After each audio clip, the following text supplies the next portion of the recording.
You just received a VA rating that says 100% permanent and total. What does that mean? Let's simplify it.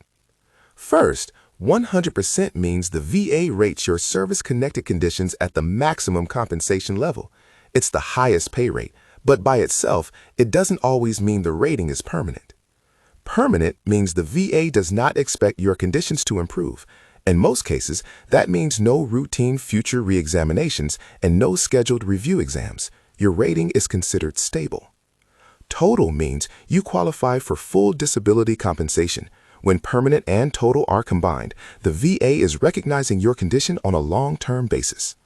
This status can unlock added benefits like health care for dependents, education benefits for family members, property tax relief in many states, and other long-term protections. The real difference is stability. A temporary 100% rating can be reviewed. Permanent and total usually is not. It's more than a number. It's long-term recognition that brings clarity and peace of mind.